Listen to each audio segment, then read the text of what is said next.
I think for most people, this will be the first time they get to see the Windows 8 operating system and be able to touch it and play with it. They're also going to get to see the Office 365 and how it integrates now with the newer technology. So I think what they can get out of that at this point in time is how does this apply to them? Will they sell it to their clients? How easy is it to sell? As a user, how easy is it for me to use and why would I use it? It's probably because of Microsoft's reputation on this particular technology. I've read a lot of positive articles on it, and I've had a couple of colleagues that took the leap into it as well, and thus far they're happy.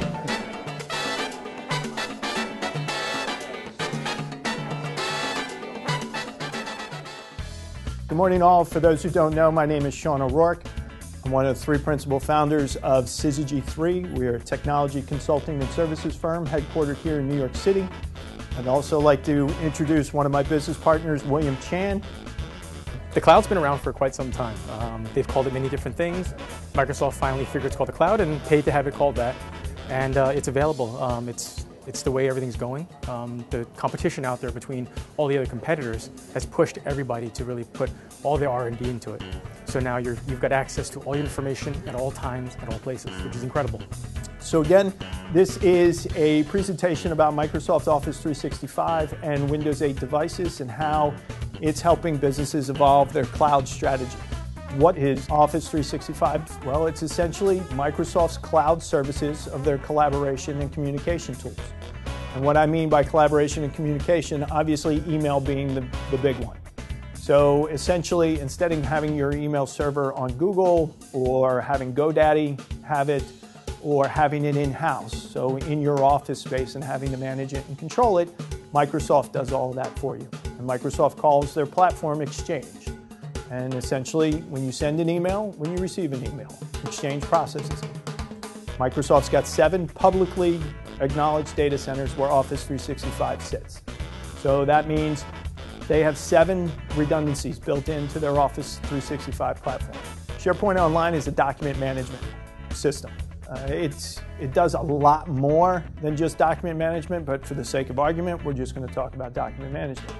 Most people keep their documents either on their local computer or they keep it on a server where people access it and they share it together.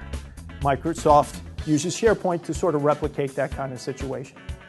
You know, the uptime of the email services has been very positive, as well as the integration into our systems is very seamless. And the response time to the technical support team has been exceptional. Link is for basically 2 things. It's instant messaging, so it's just chat through instant messaging, as everybody knows, through AOL or ICQ or other things like that. What it really is used for is the virtual meetings. If anybody's been on WebEx or a GoToMeeting, this is what Microsoft presents for that. So that you can do virtual meetings, you don't have to fly to California. You could basically show your desktop or share your desktop with anybody in the world with an internet connection, and they can just go in through Link. They don't have to have Link installed on their side. For Link, just a real quick question. For the multiple users going on, is everything through the web as far as video and audio as well? Yes. Is that through the web? Okay, so it doesn't relate to phone, like for like a GoToMeeting, for instance, whether you need phone numbers maybe sometimes? Nope, you can do everything right through. As long as you have a mic, obviously, on your computer and a camera, you could do that video conferencing, everything through the web. Office Web Apps is actually the one that I like the best. This is Word, Excel, PowerPoint, and OneNote. I won't get into the details of OneNote. It's just like a note-taking. It's almost like a sticky that you put virtually. But essentially, these are web versions of them. So any computer with an Internet Explorer browser, you can log into your account, and you would be able to access any Word, Excel, or PowerPoint document that you have available. You'd be able to edit it right there. You would be able to save it back to SharePoint Online directly, or to any other location that you may want to do. Microsoft also offers a customer relationship management / CRM and ERP and accounting systems on the cloud. So no longer do you have to have Act installed or Goldmine installed in your environment. You can put everything up in the cloud. You don't need QuickBooks installed. You don't need SAP installed and all the infrastructure that goes with it. You can actually do that all in the cloud, all on Microsoft's systems and what have you. Again, it's great for If you have a distributed sales force or a national sales force, it's great if your accounting is not necessarily done all in-house. If you have other users elsewhere that do either bookkeeping or some accounting work for you and what have you. It's great if you're going to keep customer data there and multiple people are going to have to get that, whether they're in the office or out of the office or on the road. It does integrate directly with Office 365 or Office, and there is mobile support so that you can use it on your phones and your iPads and your tablets and all the rest of the stuff. Is the license requirement for Dynamics and CRM the same as 365? Is it a minimum of 1 license? Actually, no. Minimum of 5 licenses on CRM and Dynamics. Simply because there's a lot more to it and what have you. Microsoft wants to make sure that their effort is worth the cost. But this is, I believe, 5 licenses. But again, it's per month, per user. And again, all support is included on there. Are there separate levels for CRM like Office 365 where you get, for instance, let's say you just want to use some of the customer data, let's say function of it without the accounting or other ones? Yes. Yeah. So you can separate out all 3 of these. You can separate out the customer relationship management, the accounting, and the ERP systems into all separate licenses. On the customer data here, one of the challenges as a business is customer contact information and who update that basically. And if you're doing it either remotely or different users, is there one common area it's stored, and then when you update the information, everybody can see that information has been inputting? Yes, that's the whole point of the CRM function, is to aggregate all your customer data into one basically screen. So the names of all the contacts, the names of the services that they're getting, the names of the products they've bought, the returns, their accounting, their history. It's all in one central location, and because it's database driven, it will keep an audit trail of who's updated certain pieces of information as you go along. So now we get to Windows 8. So Windows 8 is obviously the new operating system. The last operating system was Windows 7. The one before that we don't mention, and the one before that was Windows XP. So Windows 8 is actually very unique in that it is a unified platform now. So the Windows 8 that is on the Surface is virtually the same as the Windows 8 that was on the PCs and the laptops you saw out there.